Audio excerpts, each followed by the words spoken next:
welcome back sa aking channel. Ito si Kuis Alang. Yung araw meron na naman akong papanoorin bagong video galing sa The Voice Kids UK, and of course, ang papanoorin ko rito yung isa na namang Pinoy.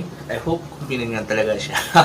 So, actually this is the last blind audition ng The Voice UK. Kasi pakakalam ko this week is yung parang battle round na. So, let's see kung ano yung naging performance nitong Pinoy. So, I have no idea kung Pinoy nga siya talaga, pero ang alam ko lang, Asian siya. So, with no further ado, let's watch the video and later I'll be giving my reaction and opinion. Let's go!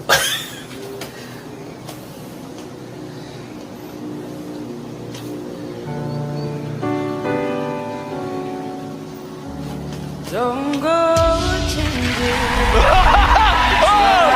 Say what?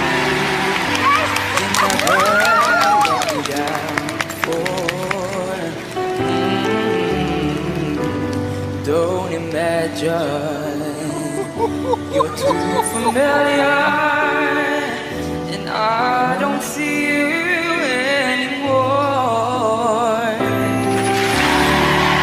What will it take to believe in the way that I believe in you? I said I love you. That's forever. This I promise from the heart.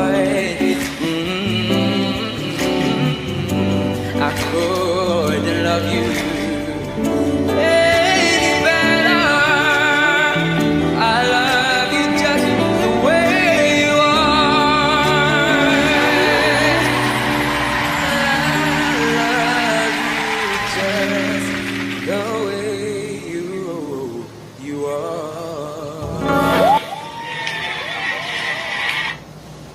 Okay, ito yung performance ni Jaren. So, sabi ko nga, hindi ko sure kung Pinoy siya o hindi. But importante, Asian siya. So, ang kinanta ni Jaren is Just the Way You Are. So, familiar na sa akin yan. So, nakakahalatang matanda na ako. Old song. 80s, I think to, kung hindi ako nakamali. So, ayan, ang galing.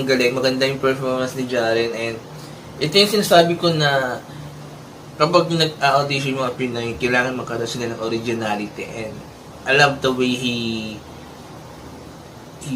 changed the how you call it, melody pa yun. The way he sang it is totally different to the original song, and very millennial ang dating ng song nung kinanta niya, kahit pa old song yun. So, I hope sana ganito lagi mga Pinoy na when they perform or they go for audition, tinatry nilang baguhin yung kanta na maging sarili nila yung song. And yan, na-enjoy ko yung performance niya, even though maiksi lang yung audition niya.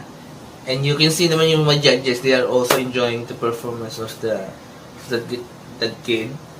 Kasi nga, ang ganda. Kasi nga, how you call it, inangking niya yung song. Ginawa niya sa way na sa tingin niya mas comfortable siyang kantahin. So, kinanta niya in a millennial way.